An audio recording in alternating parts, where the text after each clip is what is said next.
राधे कृष्णा मित्रों, वैष्णवी चैनल में आपका स्वागत है।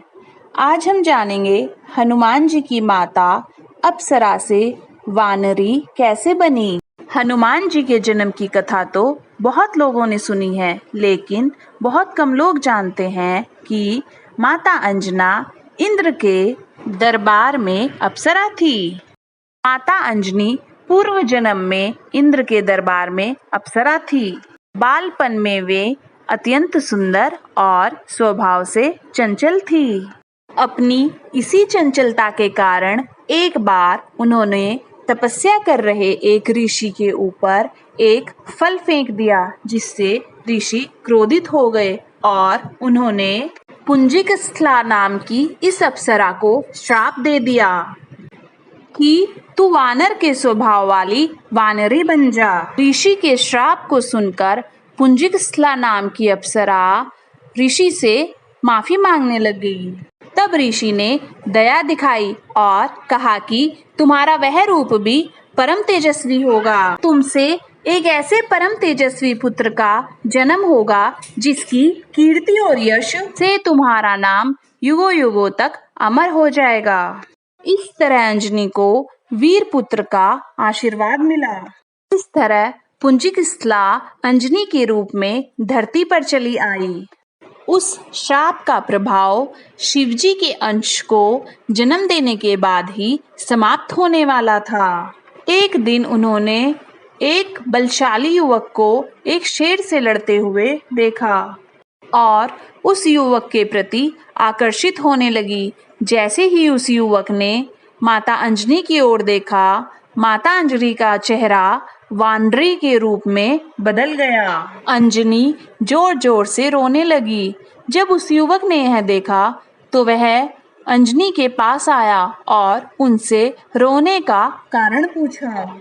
माता अंजनी ने अपना चेहरा छिपाते हुए उनसे बोला कि वह बदसूरत हो गई हैं और ऐसा एक श्राप के कारण हुआ है। माता अंजनी ने उस युवक को दूर से देखा था, लेकिन जब वह युवक उनके पास आया तो उसने देखा उनका चेहरा भी वानर जैसा था।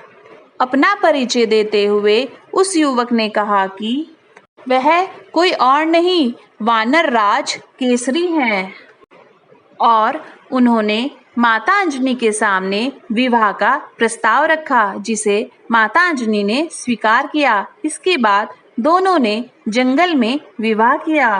केसरी और अंजना ने विवाह तो कर लिया था, लेकिन वे विवाह के कई सालों तक संतान के सुख से वंचित रहे। माता अंजना अपनी इस पीड़ा को लेकर मतंग मुनि ऋषि के आश्रम पहुंची। तब मतंग ऋषि ने उनसे कहा, पंपा सरोवर के पूर्व में नरसिंह आश्रम है। उसकी दक्षिण दिशा में नारायण पर्वत पर स्वामी तीर्थ है। वहां जाकर उसमें स्नान करके 12 वर्ष तक तप व उपवास करने से तुम्हें पुत्र सुख की प्राप्ति होगी। अंजना माता ने अपने पति केसरी व ऋषि मुनि से आज्ञा लेकर 12 वर्ष तक तप किया। 12 वर्ष तक वह केवल वायु पर जीवित रही। तब वायु देवता ने उनकी तपस्या से प्रसन्न होकर वरदान दिया कि तुम्हारे यहाँ सूर्य, अग्नि और स्वर्ण के समान तेजस्वी बालक महाबली पुत्र होगा। इस आशीर्वाद के बाद वे शिव की तपस्या और आराधना में लीन रही। तब प्रसन्न होकर भगवान शिव ने उनसे वरदान मांगने के लिए कहा।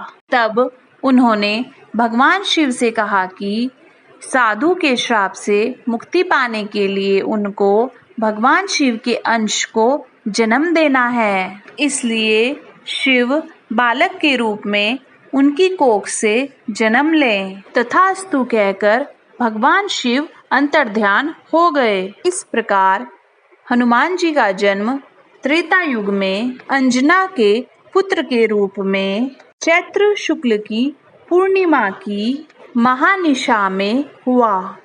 दोस्तों, ये थी माता अंजनी और उनके पुत्र हनुमान जी की कथा। अगर आपको यह वीडियो अच्छी लगी तो वीडियो को लाइक कीजिए, चैनल को सब्सक्राइब कीजिए और कमेंट बॉक्स में सीताराम ज़रूर लिखिए।